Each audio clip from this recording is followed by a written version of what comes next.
realtors will try to sell us on how great of a house it is. We had 12 offers. We had 12 offers from 12 different people that have no idea what a house should be priced at, have no knowledge or anything else, and realtors that aren't looking into it either. So it's more or less a bunch of unknowledgeable people throwing numbers out there, just trying to find a house because they don't know any better. So as appraisers, we're supposed to kind of pull it back in, and more or less we're, if they're getting a loan, making sure that that collateral that people are getting on the property, the banks that are loaning on the property, is actually worth what they're loaning out on it. So, a lot of people think that appraisers, we're just there to kill deals. Really, we'd rather the deals work because we don't want the headache of having to deal with you guys pissed off at us if there's sales out there that justify it. So, kind of like on your deal that you have going on where it's a, $380,000 house, now it's at $420,000. Stuff like that happens. As long as you have a reason why it sold for $380,000 and now it's $420,000, as to maybe it was an arm's length transaction, it was a distress sale, or the company bought it as a reload, something like that. As long as you have your ducks in a row and explain it to an appraiser properly, and there's sales out there, a lot of times you can make those transitions on things that are goofy like that. But it's just, the biggest thing is sales, sales, sales. No one cares how many people made an offer on a house. To be honest with you, we'll ask just because we're trying to make you feel good and stuff, but really we don't care. And it's really what matters is sales.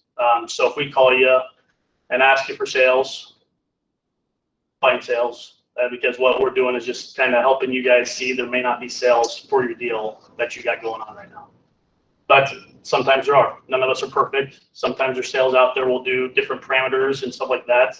And after I've been in over 30-some thousand houses over the years doing appraisals, so I've seen it where I put different parameters in our MLS system, and sales will pop up one time, they'll disappear another time, and the parameters might be just slightly different, but they should fit in that same parameter each time. So it's one to where, look at sales. I mean, it's not saying that there aren't sales out there, because none of us are perfect as appraisers, but that's just some of the stuff that we've been running into and things to look for and things to think about when you kind of have properties that are getting bid up. We are coming in, as Michelle mentioned, to our slow time. Usually around July every year, we see the market slow down for people getting done purchasing for the school. Then fair happens because, we all got to show our hogs. And then right when school picks back up, we'll see another boost of business because people want to get in a new house before the holidays.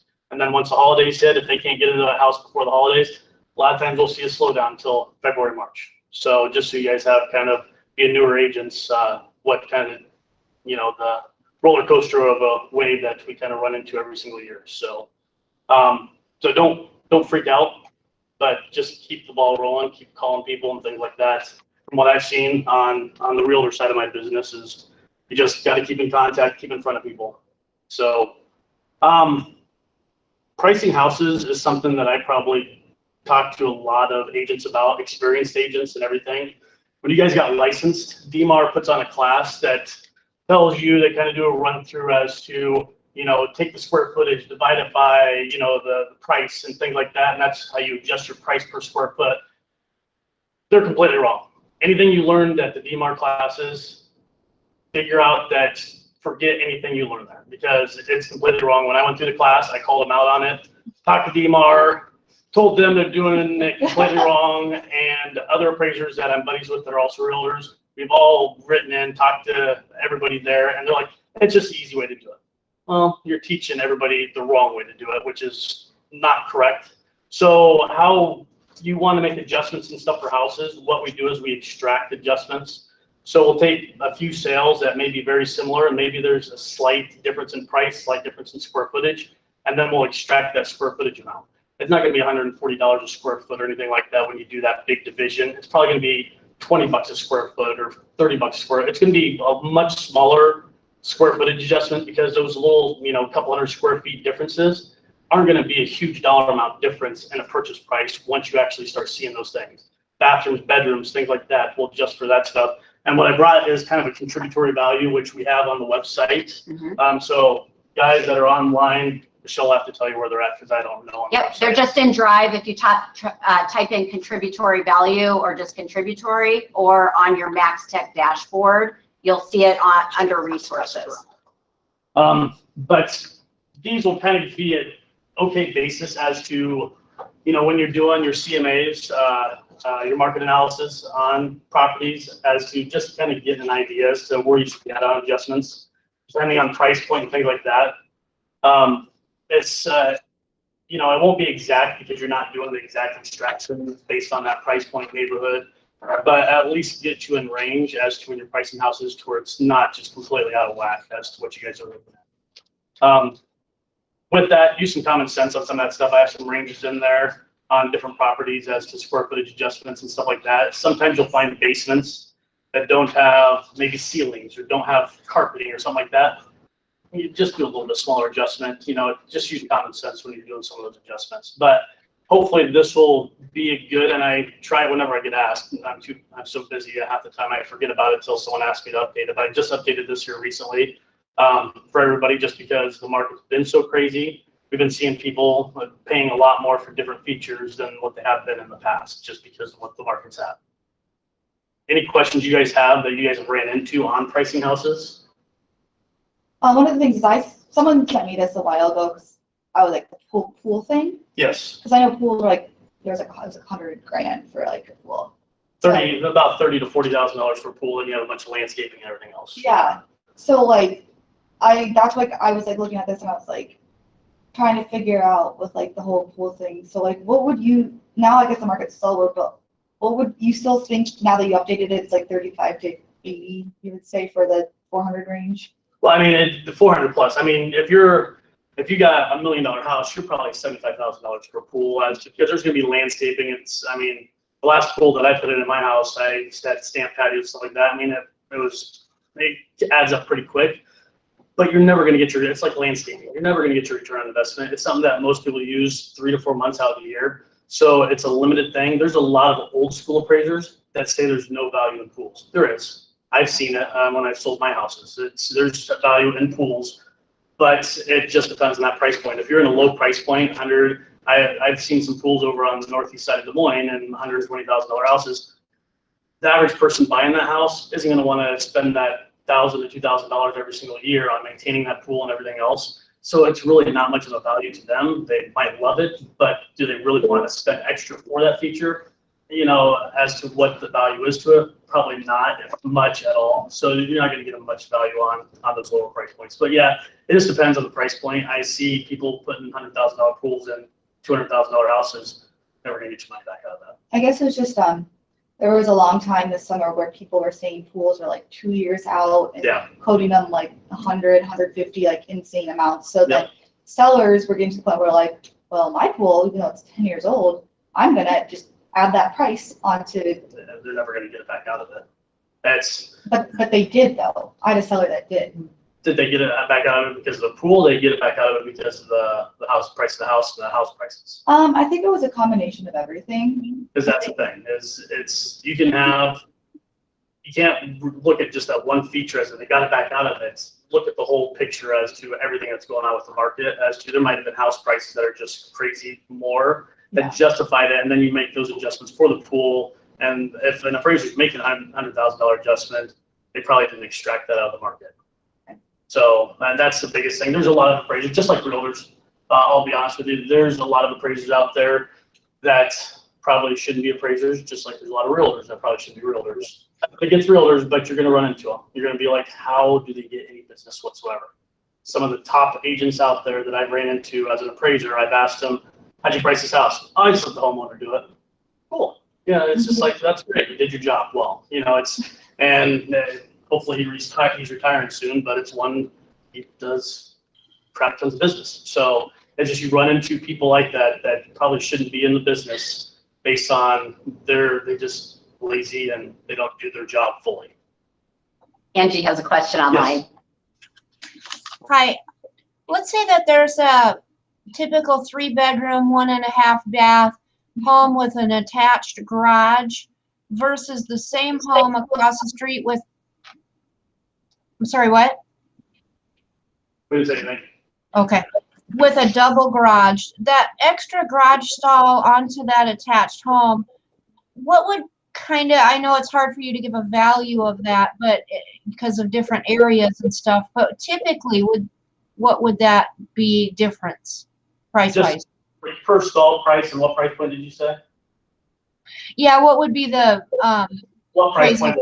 What price point was the house? oh, let's say it was a $250,000 house. I mean, you could be 5,000. I mean, depending on the neighborhood, maybe $7,500 or so, but usually around $5,000 mark or so per stall. Okay, thank you.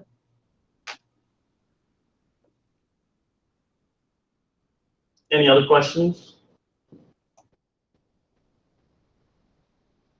Okay.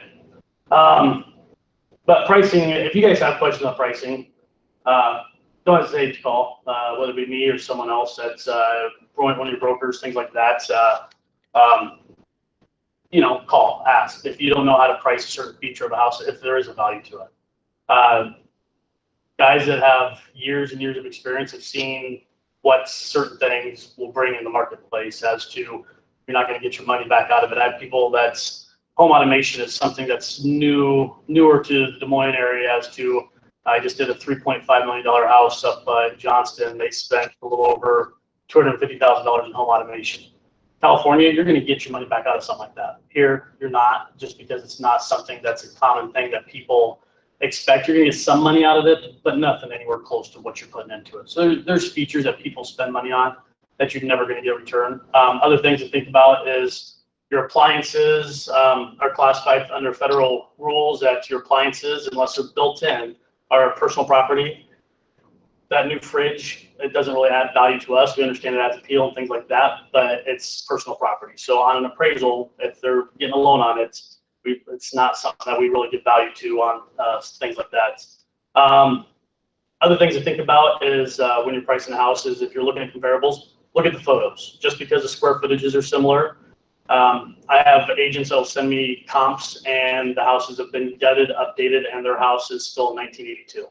So, and they think it should be this exact same price. You know, we adjust for condition and everything else, and that's something where if you run into issues there on how do I adjust for these updates versus, you know, this outdated house, you know, call, because just every area is different, every price point's different, things like that, and every feature, whether it be a bathroom, the whole place, whatever it may be, it's all different in aspects of what you kind of adjust for, something like that.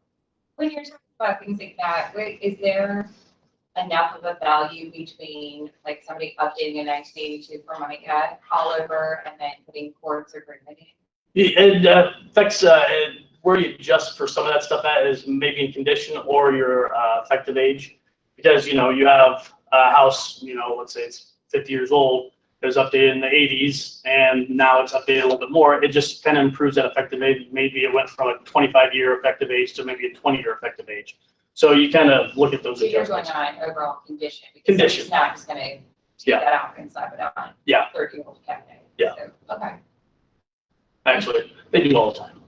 They do all Well, the time. I do appreciate some of your pictures that you share. Yeah, no, it's I've been in about everything from houses that should be condemned, stuff that's that hoarder houses. I've been in hoarder houses. I mean, the most expensive house I've probably done in the Des Moines area that cost a little over $8 million to build, and then they sold it for I think it was $5 million. But you know, there's some cool places around the Des Moines area, but there's also some stuff that you walk into it. Just make sure you bring hand sanitizer and stuff like that once you walk out of there because you'll feel dirt.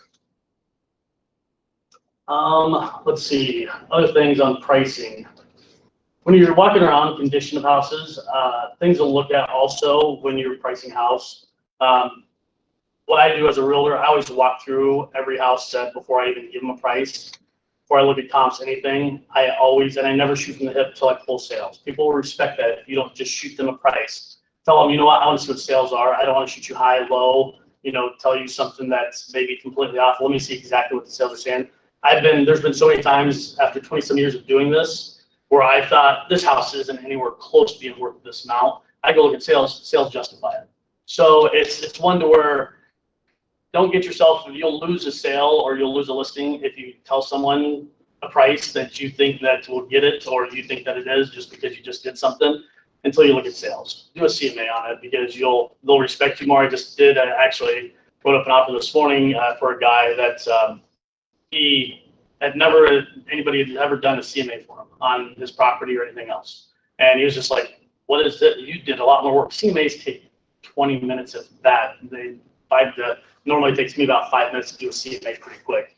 So it's one to where once you get it down, kind of know what you're doing, they don't take that much time and people respect you more on that.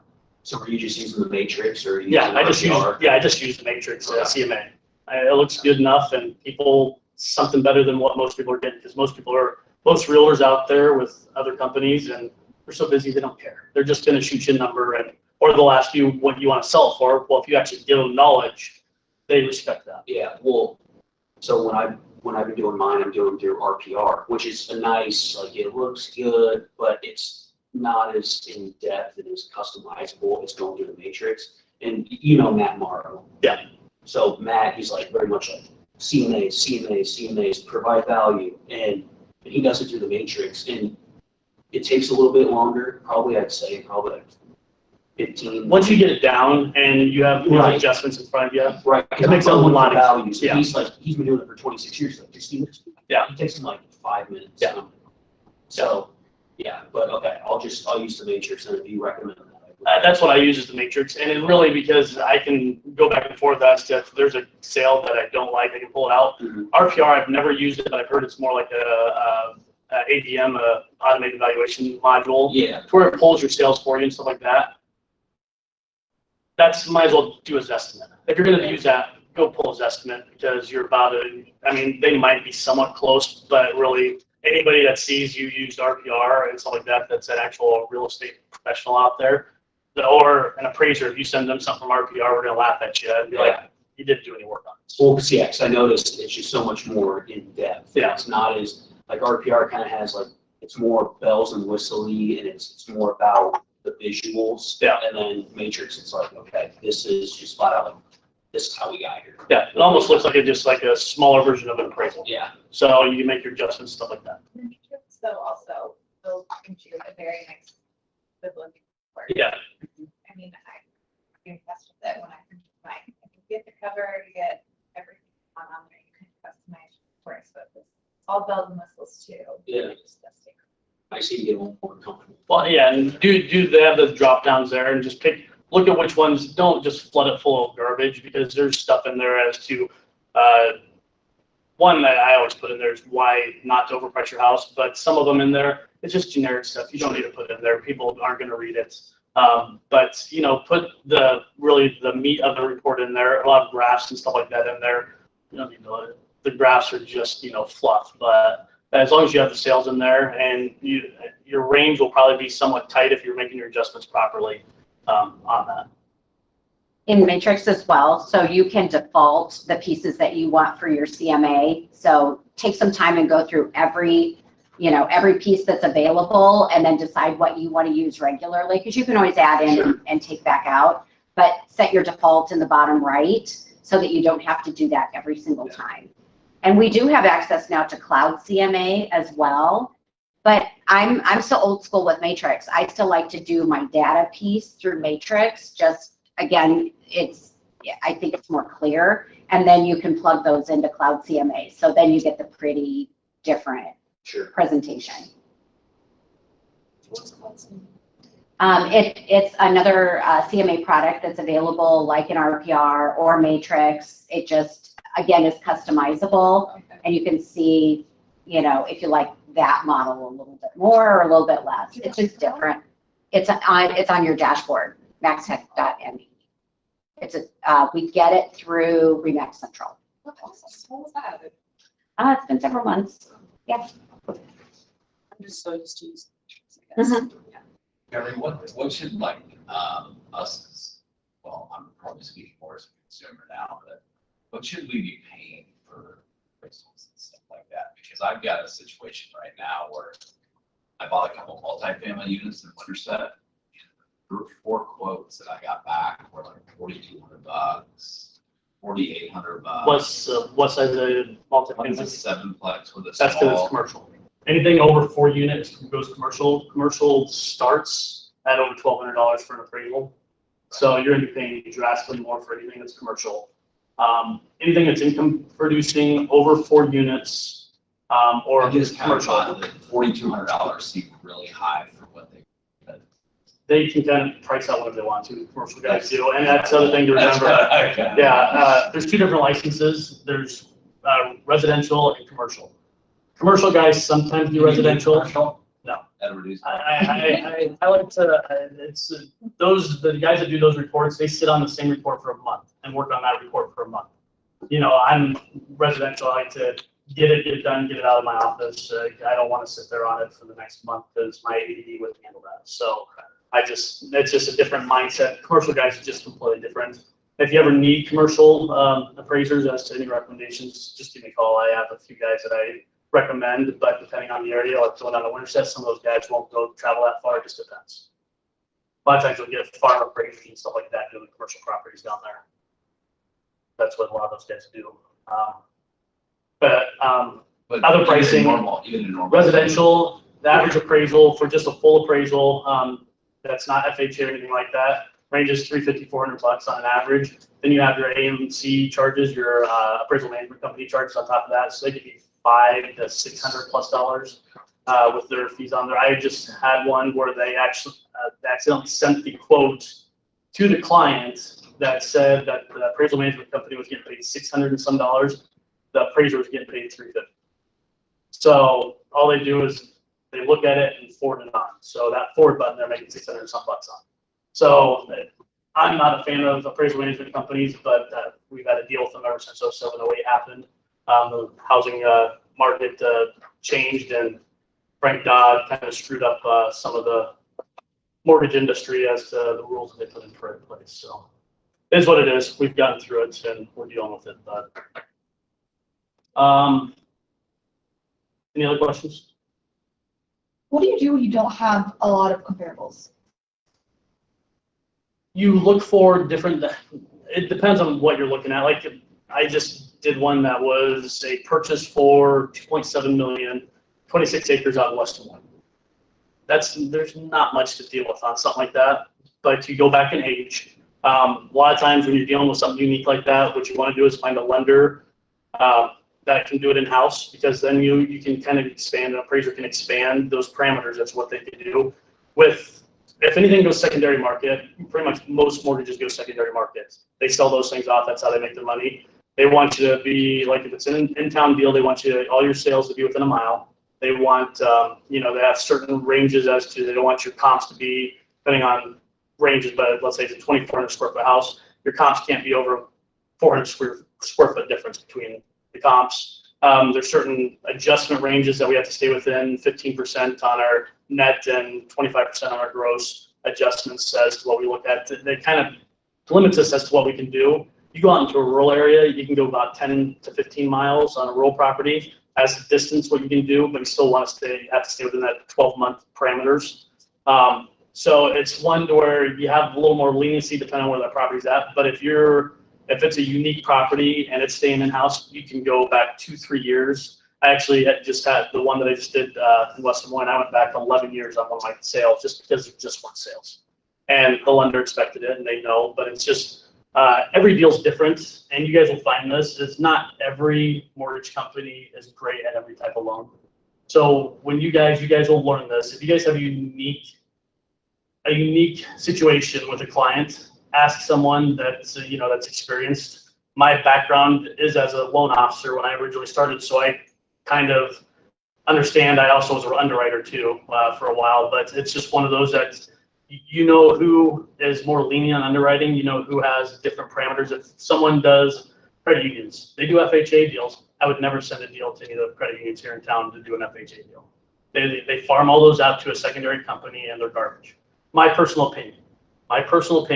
But it's one where you just want to make sure that you can trust the person that you're sending that loan to, recommending to. There's people that'll go to Quicken. I try, Quicken can get a loan done, may not be done on time, but they can get a loan done. So it's just one of those, you want to make sure you educate your clients as to what they're doing, and there might be better things out there for their situation. A lot of times they'll get stressed out about what they're dealing with on the loan side. You know what, you be the expert on it and make recommendations to them up front to make sure that they, they're in the know as to what to expect. And, if you want to look at a different option, let's do it now. And you had a question, then Angie Yeah, next. I just had a question back on the contributory values. Are fire pits and outdoor kitchens, like we're talking well over 500, when you're getting into like the nicer ones, is that personal property or? Outdoor kitchens, they have normally the built-in grills and stuff like that. Yeah. No, I mean, it's not personal property because you can't take it with you. Normally people are gonna try to take the built-in grill with them, but, I've had a few that have, Well, built in as if they appear built in, but could they be? but everything can be removed. But Yeah. yeah, so there's value to it. It just depends on the price point of the house. If it's something that the market isn't expecting, you might not get anywhere close to what you spent on that item. And that's the one thing to think about is like pools, outdoor features. Just had a guy sell a house that had a cool outdoor building over north of Euclid over off East 8th. I mean, 800 square foot house, had a building out back by his pool that he spent probably 50 grand on, that it was his man cave. How many people are going to spend, that much more money on that man cave? And and when I say pool, it was your above ground pool that you probably, no above ground pools are going to get value. So if you ever have above ground pools, people are like, yes, it has value. Well, it's attached to a deck and everything else. Doesn't matter. Above ground pools are above ground pools. They may have a little bit of value, but really not enough to really factor it in. So something to think about. Yeah, I was just thinking, we're seeing more like outdoor fireplaces, fire pits, outdoor kitchens with granite tops, and I didn't know, like, people ask all the time, well, is it worth it? Well, how long you want to stay here? Like, is it worth it to you? Yeah. Outdoor heaters, things like that. So I didn't know. It depends on the price point of the house and look at what everybody else expects in the area. That's the biggest thing. If people don't expect it, and you may not get your money back anywhere close to out of it, if that's the case. I had someone that was in a $250,000 house just a couple of years ago. They spent almost $100,000 finishing their basement. They're never going to get that out of their house. Just because they wanted, all this woodwork and stuff like that. It's an over improvement, is what we classify it as. So, you got to look at it as an over improvement. Well, if it's an over improvement, then the value may not be there in aspects of what you're going to get out of it. Angie online. Yes, thank you. So I know you have certain default criteria that you start with when you do your appraisals, such as, the comps you're talking about, square footage, neighborhood. What is the year built? What is your spread on that? Like, let's say my house was built in 2000. How far back and forward do you go typically? I mean, a house built in like 2000. I'll look up to, I'll pull the area first and I'll kind of sort through the sale, to be honest with you, see what there is for stuff that's somewhat close. I'll look at because finishes change from early 2000s till now. It went from browns to grays and stuff like that, and the appeal is just completely different between the two. So I'll really look at photos, and because some of those houses built in 2000s have been updated to make them look like a new house. So it just depends on really the market appeal of those particular properties. So you would feel comfortable comparing a house built in 2000 to one that was built in 1950? No. I mean, you got to use common sense on that stuff as to, if you're in a neighborhood that has a house built in 2000, normally you're not going to find too many. I mean, there is, the in-lots that have, people building new houses on them, but for the most part, a neighborhood that has houses built in 2000, you're not going to have a house built in 1950. You try to find stuff that's comparable in age, effective age, things like that. If you have a house that's built in 1950 that has been gutted, remodeled, and it's in an area that has been, revitalized with a bunch of newer construction, you'll adjust for possibly some condition and some age to it, but you might be able to explain as to why it's comparable to maybe something that's 20, 30 years newer. But really 2000s, I would go back to maybe mid 90s up to 2010 to 2015 is kind of where it just depends on the finishes on the inside though. Thank you. So I have been starting to also do interior design and staging. So I'm wondering, like, what things, when a client wants to know, like, what are they gonna get their money back out of? Like, what things should they focus on fixing their home? Kitchens, bathrooms are always going to be your main things. Updated flooring helps with effective age of your house. But as for really your return on investment, there's a website, and I have it sitting on my desk at home, and I can't remember what it is off the top of my head. But it gives you actually what our local adjustment is, like return on investment for each item within the house. And I'll get that to Michelle so she can get that to you guys. But it'll give you guys an idea as to, if you're doing this to your house, here's your return on investment, which it has increased quite a bit here recently. But it's for different features, just because people are at home, they're taking more value into having nicer stuff in their house. But yeah, kitchens, bathrooms are always going to be your biggest points. But there was some stuff on there that surprised me as to what your return on investment is right now, what the market is seeing as return on investment. So I'll get that over to you guys so you guys can kind of see, and you can do it by kind of central region, like Des Moines area and Quad Cities area and stuff like that, because every area is just a little bit different. Yep. How important is lot size when you're taking in contributory values? Lot size has, it depends on lot size as to what you're talking about. If you're an in-city lot, every lot's, let's say, 8,000 square foot. You have one that's, 10,000 square foot or maybe a little bit larger.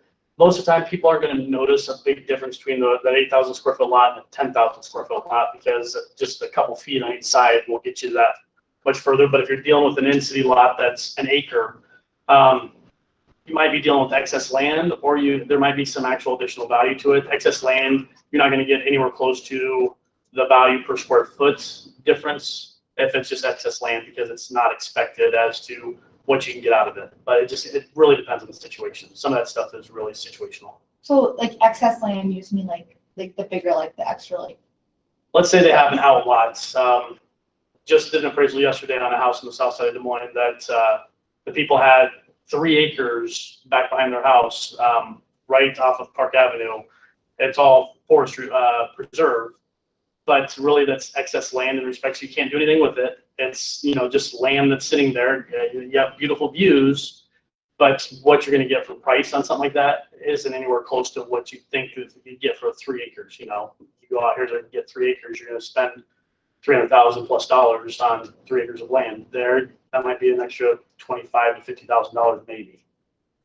So because it's really not usable and things like that. And so excess land is just something that's not expected. The average person in the marketplace in that neighborhood isn't expecting it, and there's really not much value. If there has been sales out there of something that's a bigger lot, you see that there's not a huge price difference between a regular house on a regular lot and that house that has that excess land.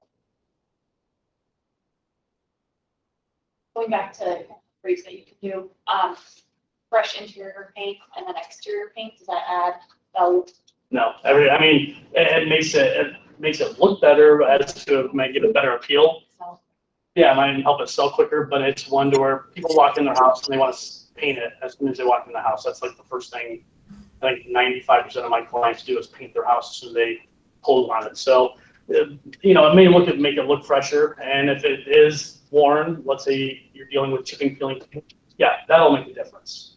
But in aspects of them getting someone that you can offer on the house, but you're just dealing with a fresh coat of paint, there's probably not much valuable.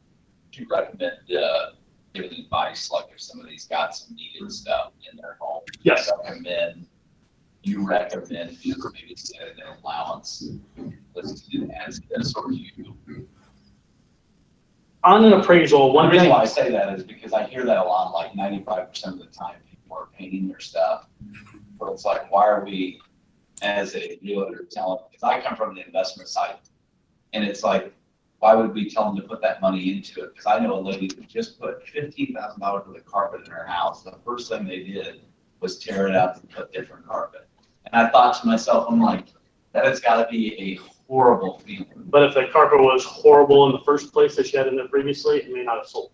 So, there's I've seen that multiple times where someone out there has that carpet or the flooring's horrible, not getting anybody even wanting to look at it, put new flooring in, someone buys it immediately. Right. And, they actually So give it. maybe case by case, Yeah. just looking at it and seeing, Yeah. because I just, I see a lot of stuff where I'm just like, why did they put the money into this? But the thing to think about on an appraisal, if they're getting financing, doesn't matter if it's conventional or FHA. They need that. Well, there's a section in the appraisal that has us state, the appraiser state, is there any deferred maintenance, any remodeling going on, anything that needs to be repaired within that. If there is anything that actually needs repaired, there might be small stuff, but on a conventional deal, a lot of realtors think, well, it's conventional, it can go through anyway. No. If it's classified as a C5, our classification for condition, the C5, lenders will not loan on a C5 property.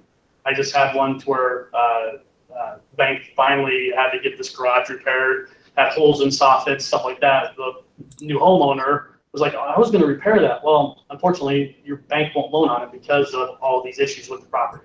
So just because it's conventional doesn't mean it'll just fly on through with issues. We still have to notate that. And most lenders, if there's something notated in there, they're not going to loan on it because all they think about is if we foreclose on this house, what are we going to have to fix up to be able to get this thing sold? And that's what banks think about. They want it to be as marketable as possible if they have to foreclose on that house, God forbid. Yeah, Curtis online. Yep, Chris. Yeah, so I've been told that appraisers don't look at listing price or not supposed to. Is that true?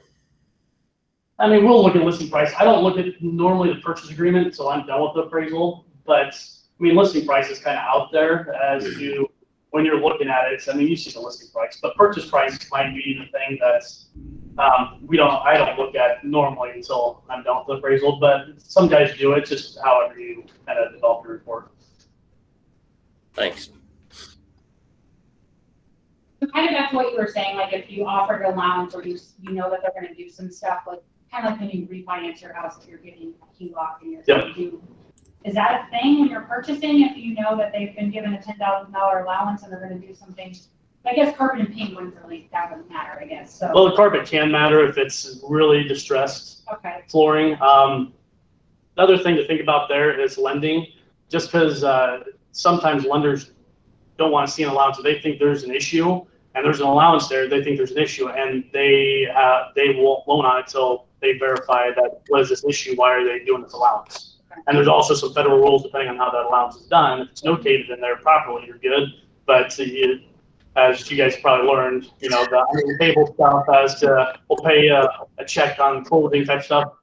Just got to watch that. That's in federal lending documents if you get caught on that stuff. So. Called dual contracts and it's fraud, yes, which is jail. yeah. Okay. One thing to think about while we're talking about federal fraud, I get this. I just had it yesterday.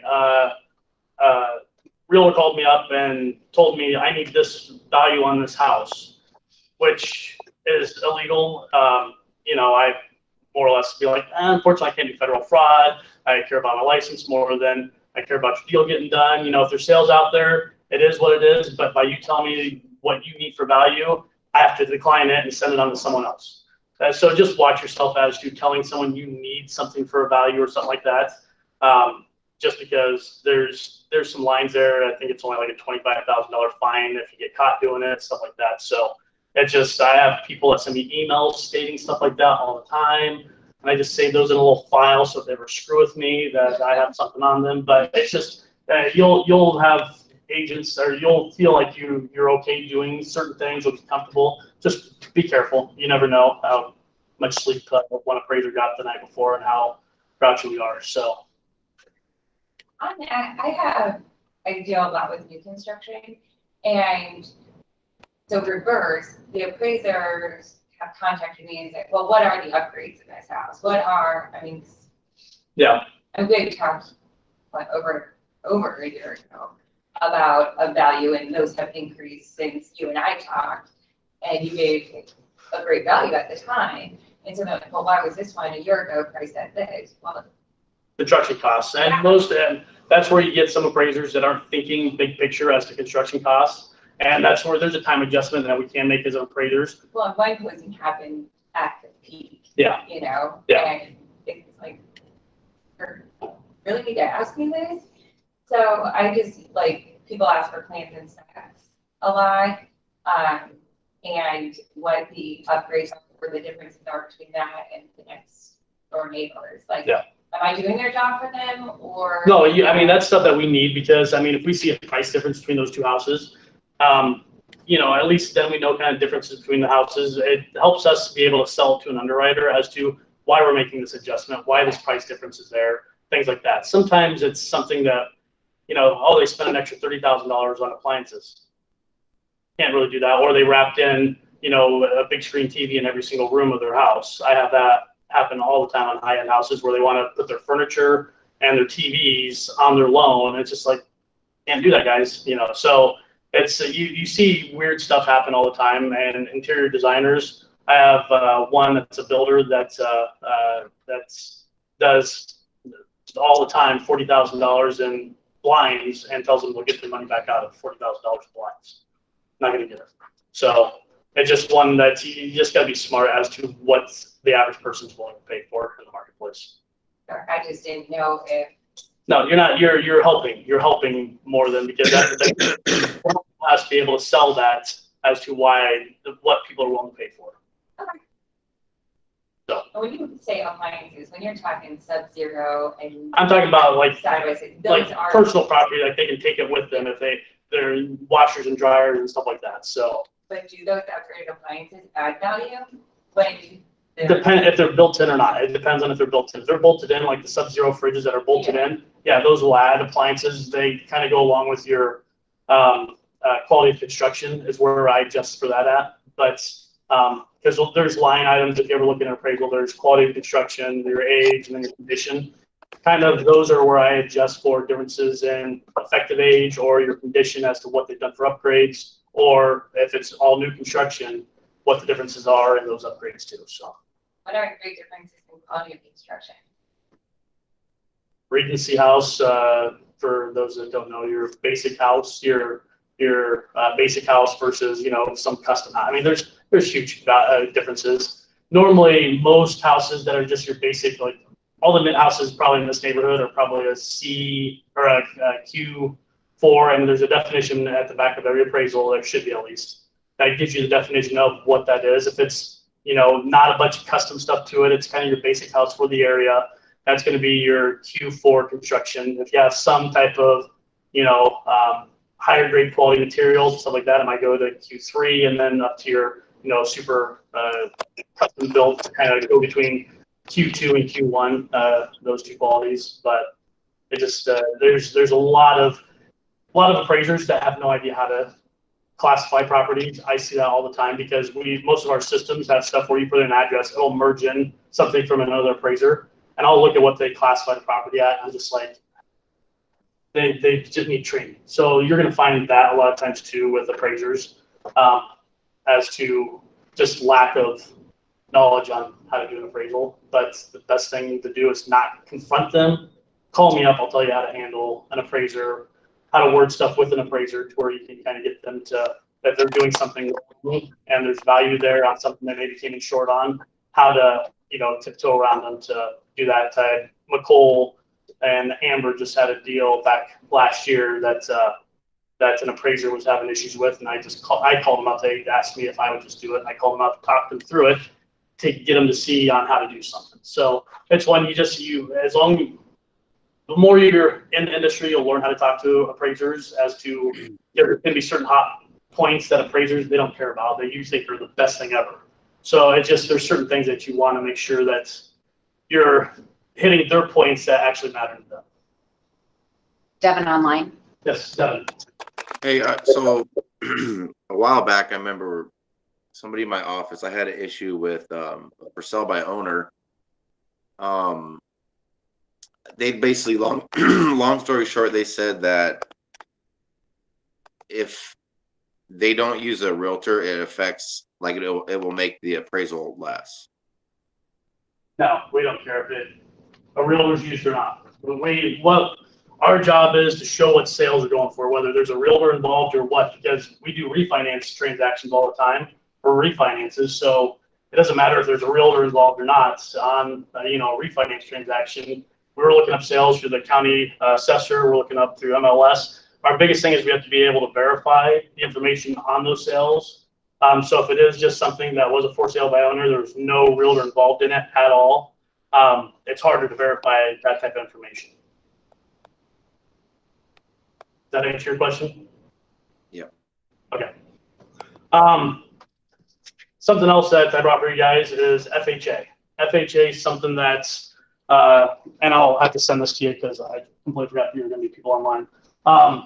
These are just some pointers as to what to look for if you're going to say that a house is qualified for FHA financing, because when you list a property, you click if it's conventional cash, contract, FHA.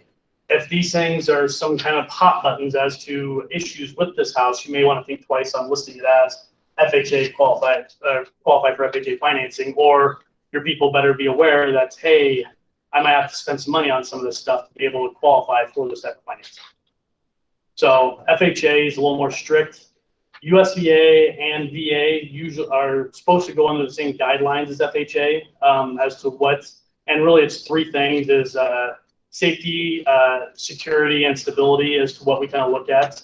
And these are just some hot buttons as to what we kind of look at for those type of things. But FHA will kill a deal on something if the seller does not have the money to fix certain things that are issues with the property. And most of the time, FHA won't close on that property until those things are fixed.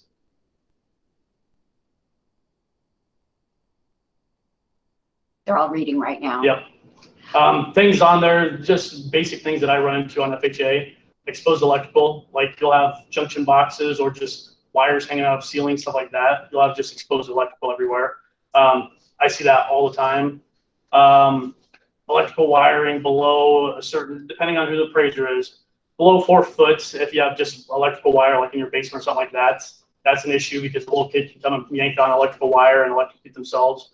So some of those things that I just haven't put up drywall. Some people want to go by code and want you to have drywall all the way up to the ceiling, which it's not really required, but it's their call. It's an opinion of value on some of that stuff, so they let the appraiser make some of those calls. Chipping, peeling paint on houses built before 1978 because of lead-based paint. That's one that's I call out nonstop on FHA deals, just because it has a tendency on FHA properties to be older properties that people are buying that qualify for FHA. Let's see, what else? Handrails. Yeah, go ahead. With the chipping paint, you're saying anything before 1978, that's why they have the issue with the chipping paint? That's one of the reasons. I mean, if it's just exposed wood and stuff like that, you have the issue with rot and stuff like that, so that could be an issue. But if it's just chipping, peeling paint and it's not, rotting wood or anything like that, yeah, it's because of lead-based paint. There's one. So someone told me the reason for exposed wires with kids grabbing it is the same for ceiling. Like if there was wires, if someone fell and they went to grab something and they grabbed wires.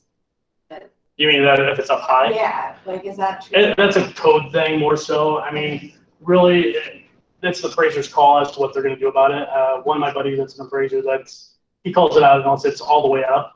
Really, if you go to an FHA class, they tell you, it's really for kids' safety. I mean, you can't look at every single thing. The average adult isn't going to be grabbing on the wires. Little kids will just grab a wire and yank on it. An adult, there's going to be those circumstances that, 1 in a million times it happens. But a little kid, 10 out of 20 times, that little kid's going to yank that wire out of the wall and electrocute himself. So are you saying that all of these are up to the appraiser's opinion, or some of them are pretty hard as to what they are. Those are things to look for. It's a lot of stuff that some appraisers don't look as closely on some of that stuff, but they should be. So it's one of those. This kind of depends. I have one pending right now that I remember these things and I was shocked with me. Yeah, and it may be something as FHA. Yeah, and you have that all the time. There's stuff that I've overlooked. I mean, we're all imperfect as to, I'll go back through the house. I'm doing a completion cert on one of the things I called out, and I'll be like, I did not notice that right there, but I guess it's what it is. So, I mean, you're going to have that. So that, as long as it's not something huge, but, it's just one to maybe pre-warn your clients about. Here's some things that I've noticed that could come up as an issue if we go FHA financing. And at least it prepares them. Yeah. So when the appraiser does come through, if those things do come up, it's not a shock to them. Kind of like inspection, almost like a double inspection. but usually it's not as big of things that an inspector may call out. Yeah, I wanted you to mention the difference between having an FHA appraisal and an inspection. Nowhere close to being the same. So I have realtors, I haven't had it in a while, but I've had realtors tell their person, well, you're getting an FHA appraisal, you don't need an inspection. Completely. We're looking visual. As appraisers, we look at visual stuff. We're not testing outlets. We'll test water pressure, turn on a faucet, flush a toilet. But outside of that, our job is to see what we can see visually.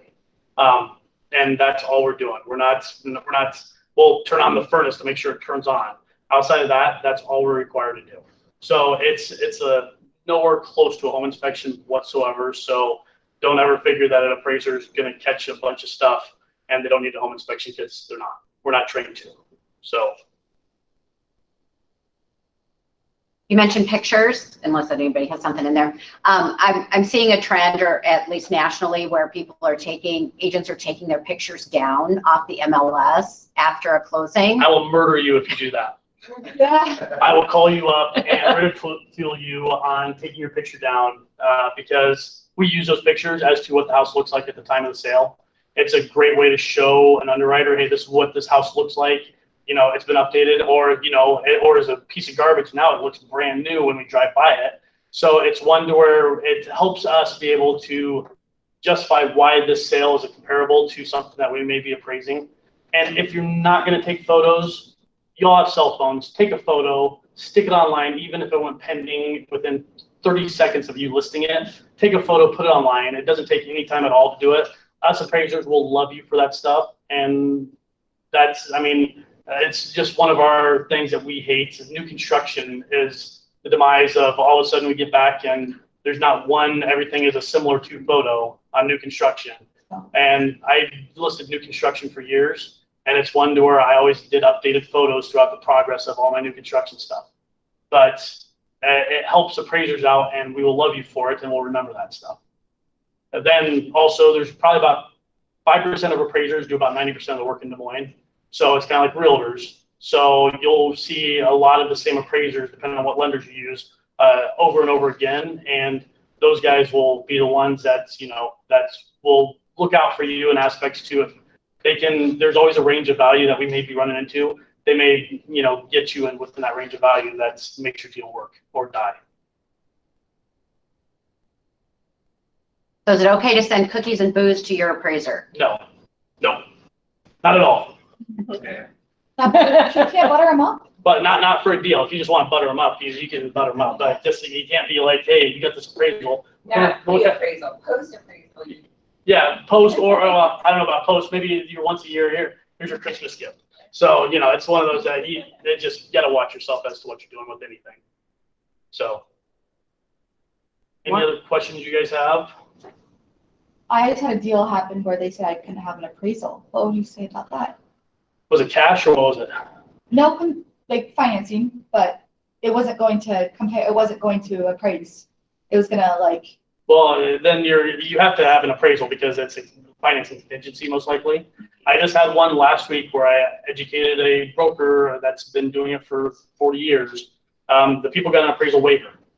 They want an appraisal on their house. Based on laws, I was part of a governor's commission back in 2010 that we kind of went through FDIC rules and stuff like that throughout the nation, and we emailed back and forth with each other throughout this whole time on different rules and stuff on appraisals. And one of the things was appraisal waivers that you might run into where they say, well, if you got an appraisal waiver, you don't need an appraisal.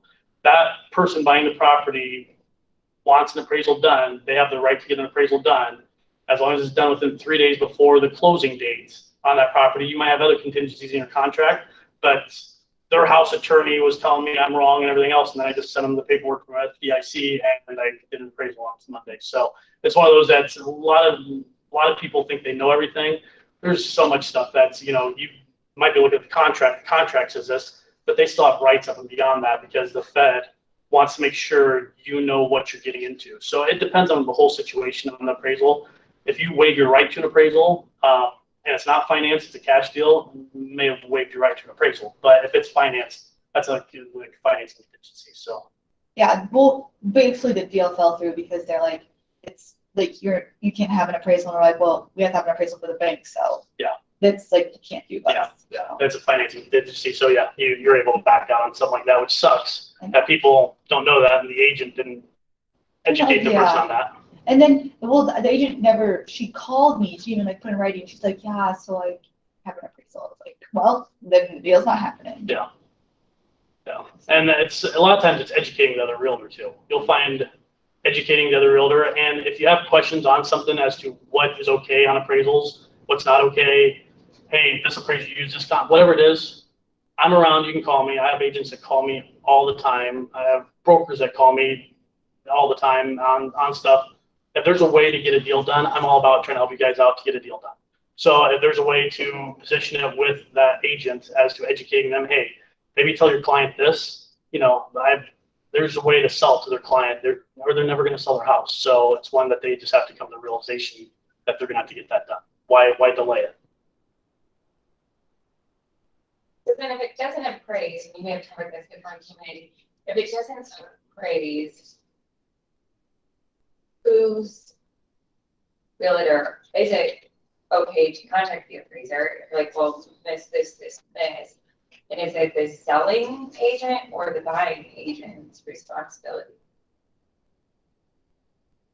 Well, if it doesn't appraise, it's getting bank financing. The way to properly do it is send the bank, every bank has their way of actually battling against an appraisal value, whatever it may be. But so you want to contact the bank as to how do you guys go about this? Do you want me to send you? Yeah, the bank, because they're our client. Okay. We don't give a crap about the realtors or the buyers or the sellers. Our client is that bank. So really, in all intents and purposes, we're not supposed to talk to anybody else when it comes to after the appraisal's done.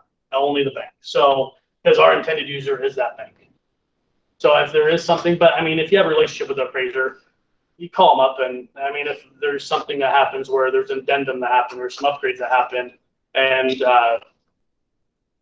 there any other sales out there? Here's the sales that I found. If I send this to the bank, or to show you the addendum or whatever it may be, that's or now the price is higher, we're gonna have issues. I mean, as long as you're not saying, hey, I need this value right here. You're saying, is there sales out there?